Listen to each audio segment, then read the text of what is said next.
بخاری کی حدیث 28-12 کے مطابق حضرت معاویہ باغی گروہ نہیں تھے. اس کو آ گیا ہے لگتا ہے خاص ساتھی. اللہ تعالیٰ برکت دے.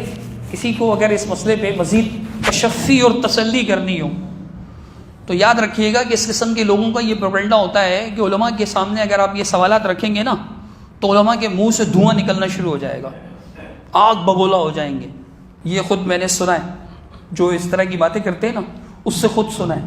اس کی مجلس میں اللہ نہ لے جائے, اگر لے جائے تو پھر سامنے فیس ٹو فیس بات کے لیے لے جائے.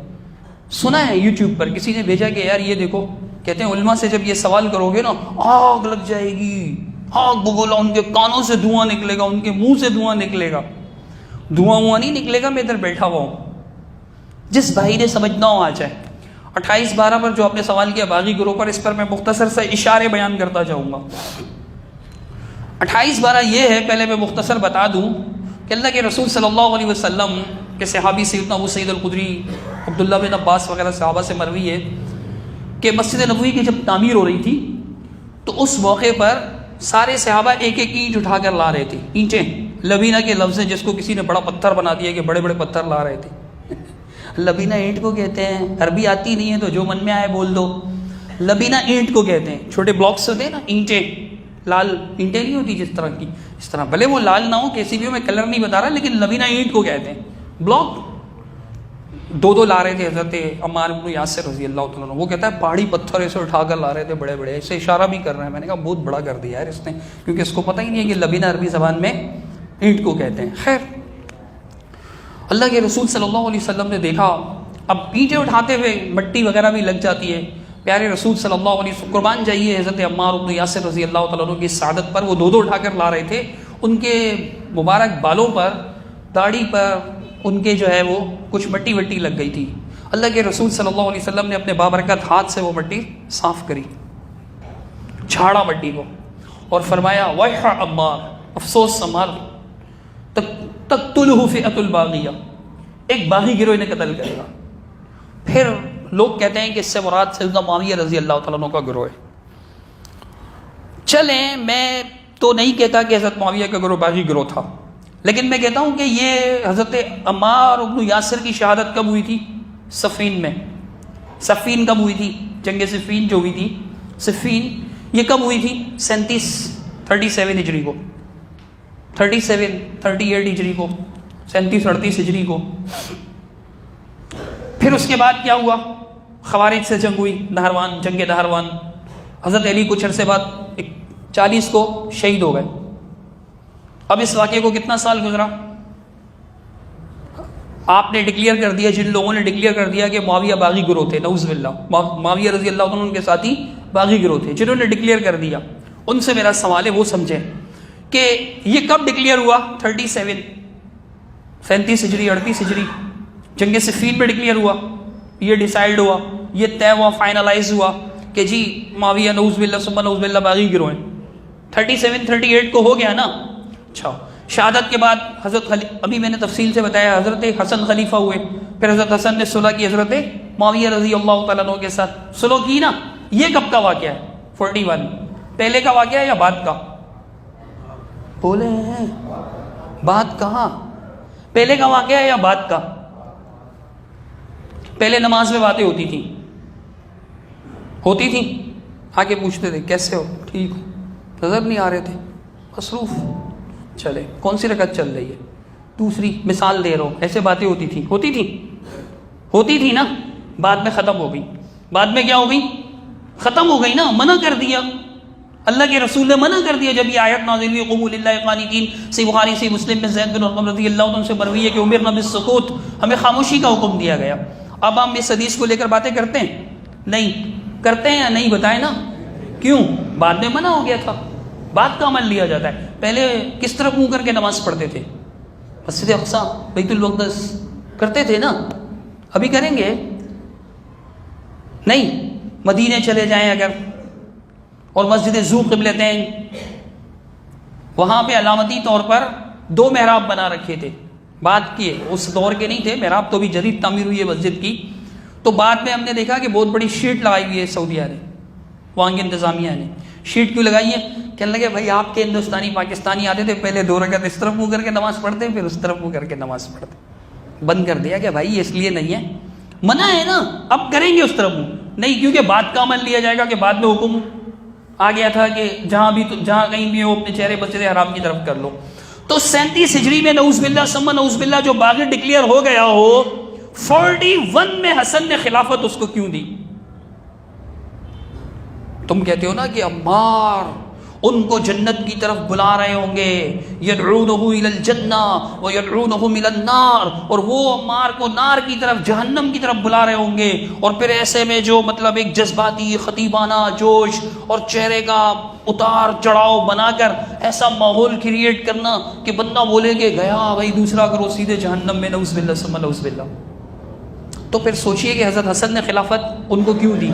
دوسری بات یہ کہ حضرت عثمان کے دور میں اختلاف تھا نا، حضرت علی کے دور میں بھی اختلاف تھا، یہ جنگ جمل اور صفین مسلمانوں کے ساتھ ہی ہوئی ہے، نہروان بھی مسلمانوں کے ساتھ ہوئی ہے، حضرت علی نے ان کو کافر نہیں کہا تھا لیکن خوارج تھے، بدعقیدہ تھے۔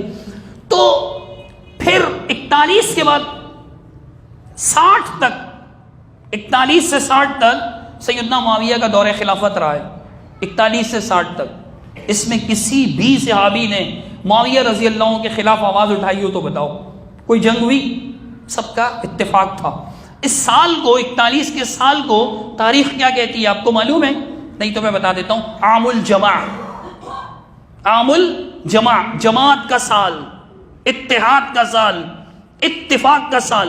بتائیے یہ اتفاق کس کے درمیان تھا؟ صحابہ کے درمیان۔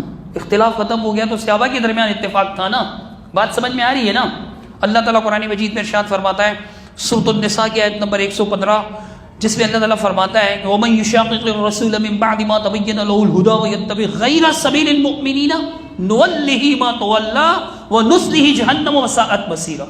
نُوَلِّهِ مَا تَوَلَّىٰ، کہ جو مومنین کے راستے کو چھوڑ کر کوئی اور راستہ اپنائے تو پھر جہاں وہ پھرنا چاہے پھر دے، ہم اسے پھیر دیں گے، پھر اس کو ہم جہنم میں ڈالیں گے۔ مومنین سے کون مراد ہے؟ صحابہ سب سے پہلے۔ مومنین کا اتفاق، مومنین کا اتفاقی راستہ کیا ہے کہ معاویہ کی خلافت برحق، معاویہ کی خلافت برحق، حسن کے بھی امام، حسین کے بھی امام، آل علی کے بھی امام، آل جعفر کے بھی امام، بنو امیہ کے بھی امام، بنو ہاشم کے بھی امام، سب کے متفقہ امام، بدری صحابہ بھی اور جناب احد کے صحابہ بھی، انصاری صحابہ بھی، مہاجر صحابہ بھی، سب کے سب اتفاق کرتے ہیں جن کی خلافت پر، وہ سیدنا معاویہ رضی اللہ تعالیٰ عنہ۔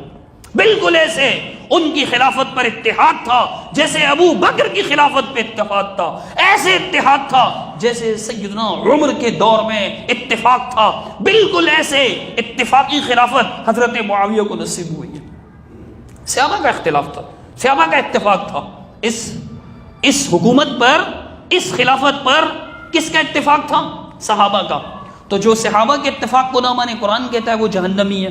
پھر حضرت حسن نے صلح کی ان کے ساتھ، حسن نے، اگر وہ جہنمی تھے نعوذ باللہ باغی گروہ تھا تو پھر بتائیے کہ حضرت حسن نے باغی گروہ کے ساتھ خلافت نعوذ باللہ قائم کی تھی، صلح قائم کی تھی، اس وجہ سے بھی یہ باطل ہے۔ رسول اللہ صلی اللہ علیہ وسلم کا فرمان صحیح مسلم میں موجود ہے اور بھی کئی کتابوں میں کہ ان قریب میری امت میں 2 گروہ ہوں گے، پھر ان میں سے تیسرا نکلے گا جو دین سے نکل جانے والا ہوگا، فرمایا جو حق کے زیادہ قریب ہوگا۔ ایک حدیث میں آتا ہے کہ اقرب الطائفتین الی الحق، ایک میں آتا ہے ادنی الطائفتین الی الحق، اور اس طرح اولا الطائفتین بالحق، حق کے زیادہ قریب، حق کے زیادہ قریب۔ حضرت علی حق کے قریب تر تھے، زیادہ قریب تھے، دوسرا بھی باطل نہیں تھا۔ جو سمجھنا چاہے بیٹھے، انشاءاللہ اسے افعل التفضیل بھی پڑھائیں گے، کیونکہ اقرب، اولا، ادنا یہ سارے کے سارے افعل التفضیل کے صیغے، افعل التفضیل بھی پڑھائیں گے، اس کو بتائیں گے بھی کہ عربی گرامر میں افعل التفضیل کیا ہوتا ہے۔ کیونکہ میں نے سنا، کہتا ہے گورے نہیں مانیں گے کہ 2 جنگیں ہوئی جس میں ہزاروں لوگ مارے گئے اور دونوں حق پر تھے۔ اور گورے نہیں مانے تو نہ مانے، گورے تو ہمارے رسول کو بھی نہیں مانتے، گورے نہیں مانتے تو نہ مانے۔ آپ رسول کا فرمان چھوڑ دو گے کہ گورے نہیں مانتے، کون سے گورے؟ ایران کے گورے یا برطانیہ اور یورپ کے گورے؟ گورے نہ مانے، آپ کا دین گوروں کا محتاج ہے، گورے آپ کے دین کے بہت سی چیزوں کو نہیں مانتے، آپ نہیں مانیں گے، انگریز نہیں مانیں گے تو آپ نہیں مانو گے۔ اقرب الطائفتین اقرب کے معنی یہی ہوتے ہیں عربی زبان میں، زیادہ قریب، صرف نہیں، صرف حق نہیں، حق کے قریب، زیادہ قریب۔ یہ تب بولا جاتا ہے جب دونوں حق پر ہوں، کہ دونوں صحیح ہو لیکن اس کی بات زیادہ درست ہے، دونوں صحیح ہو لیکن اس کی بات زیادہ درست ہے، یہ تب بولا جاتا ہے۔ پھر دیکھیے، اگر وہ باغی گروہ تھا جہنم کی طرف جنگ کرنے والے اور جہنم کی طرف دعوت دینے والے تھے، تو ہزاروں تو نہیں، یہ تو تاریخ کا جھوٹ ہے کہ ہزاروں اس جنگ میں مارے گئے تھے، شہید ہوئے تھے، ہزاروں والی بات نہیں ہے، یہ تاریخ کی کہانی ہے، کچھ لوگ شہید ہوئے ضرور ہیں دونوں طرف سے۔ حضرت علی سے پوچھا گیا، مصنف ابن ابی شیبہ کی سند کے ساتھ روایت موجود ہے، سند کے ساتھ، یہ جنگ کے بعد کا معاملہ ہے، جنگ کے بعد کا معاملہ ہے۔ پوچھا گیا ان سے تو انہوں نے کہا کہ قتلانا و قتلاہم فی الجنہ، حضرت علی کہتے ہیں ہمارے اور ان کے مقتولین جنت میں ہیں۔ کیا فرمایا حضرت علی نے؟ میں کہتا ہوں یہ کہتے ہیں کہ وہ شاہ سے زیادہ شاہ کا وفادار نہیں، شاہ سے زیادہ شیعہ کا وفادار، شاہ سے زیادہ شاہ کا وفادار نہیں، شاہ سے زیادہ ان کا وفادار۔ اللہ کے بندوں، حضرت علی سے جنگ ہوئی تھی نا معاویہ رضی اللہ عنہ کی، تو کیوں اللہ کے رسول حضرت علی رضی اللہ تعالیٰ عنہ، کیوں حضرت علی رضی اللہ عنہ ان کے شہداء کو جنتی کہہ رہے ہیں؟ تو بڑا سیاڑا آ گیا، انہوں تو بھی تو ان سے بھی زیادہ جانتا ہے، حضرت علی سے بھی زیادہ جانتا ہے۔ شاباش ہو بھائی تمہیں، پھر کہتے ہو کہ جی ان کو آل بیت سے محبت نہیں، علی سے تجھے محبت نہیں ہے بھیا، تجھے محبت نہیں ہے، جھوٹ کیوں بول رہا ہے؟ ہم تو علی کے مذہب پر ہیں، ہم تو علی کے منہج پر ہیں، ہم تو علی رضی اللہ تعالیٰ کے ساتھ ہیں۔ حضرت علی کہہ رہے ہیں قتلانا و قتلاہم فی الجنہ، ہمارے اور ان کے مقتولین جنتی ہیں، کہہ رہے ہیں اگر وہ عجیب بات ہو کہ جہنم کی طرف دعوت دینے والے مر کر جنتی ہو جاتے ہیں کیا؟ جہنم کی طرف دعوت دینے والے مر کر جنتی ہو جاتے ہیں کیا؟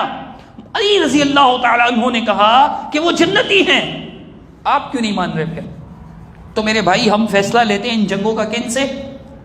علی سے، حسن سے، حسین سے، آل علی سے، آل جعفر سے، بنو ہاشم سے، صحابہ سے، اور یہ فیصلہ لیتے ہیں کس سے؟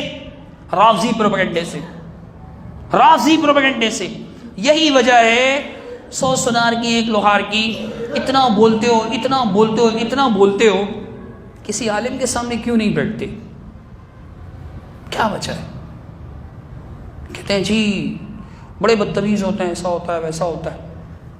آپ بہت با ادب ہیں، آپ کو دیکھنے والے جانتے ہیں کہ آپ کتنے با ادب ہیں، کتنے با تمیز اور تہذیب کے دائرے میں رہ کر گفتگو کرنے والے ہیں۔ کوئی شریف بندہ بڑی مشکل سے سنتا ہے آپ کو۔ اگر عالم فرض کیجئے 2 عالم بیٹھے ہوئے، ایک بدتمیزی کر رہا ہے یا غصہ کر رہا ہے یا جھاڑ رہا ہے یا تہذیب کے دائرے سے نکل رہا ہے، تو لوگ کس کو برا کہیں گے؟ جو کر رہا ہے۔ تو آپ سچے ہی ثابت ہوں گے نا، یہ تو کوئی وجہ نہیں ہوئی، یہ تو کوئی وجہ نہیں ہوئی۔ تو جو بندہ فیس کرنے سے ڈرتا ہے، سامنے بیٹھنے سے ڈرتا ہے، گفتگو کرنے سے ڈرتا ہے، میں نہیں سمجھتا کہ اس کا موقف حق ہو سکتا ہے۔ جس کی چیز کھری ہے اسے کیسا ڈر؟ ڈر اسے ہوتا ہے جس کی چیز میں کوئی کمی ہو، کوئی نقص ہو، کوئی عیب ہو، چیٹنگ ہو، فراڈ ہو، وہ چھپتا ہے۔ جو سچا ہے وہ فیس کرتا ہے کہ آ جاؤ بات کرو، بیٹھ کر بات کرتے ہیں، ٹیبل ٹاک کرتے ہیں، دلائل سے بات کرتے ہیں، آن لائن کرتے ہیں، آن ایئر کرتے ہیں، سب کو بیچتے ہیں۔ دیکھو ساری دنیا لائیو دیکھتی رہے کیا ہو رہا ہے۔ اگر کوئی غصہ کرتا ہے تو وہ اس کا اخلاق ہے، آپ تمیز سے بات کریں۔ ایسا ہوتا ہے، سبھی تو نہیں بدتمیزی کر رہے ہوتے، بہت سے لوگ تمیز سے بات کرتے ہیں، بڑی اچھی مجلس ہو جاتی ہے، بڑے اچھے انداز سے ہو جاتی ہے۔ تو میرے بھائیوں، خلاصہ کلام یہ کہ ان معاملات کو آپ حضرت علی سے سمجھیں، جنہوں نے جن کے ساتھ جنگ کی انہی کو جنتی قرار دیا۔ بدر میں بھی لڑے تھے نا علی، بدر میں بھی لڑے تھے، جب ان کے 70 مارے گئے تو کنویں میں ڈال کر کیا بولا؟ مردار ہو گئے، جہنم میں پہنچ گئے۔ ادھر نہیں بولے، کیوں؟ اپنے تھے، مسلمان تھے، اسلام پر تھے، حق پر تھے۔ تو علی، حسن، حسین سے فیصلہ لیں، آل علی، آل جعفر اور بنو ہاشم سے فیصلہ لیں، سیدوں سے فیصلے لیں۔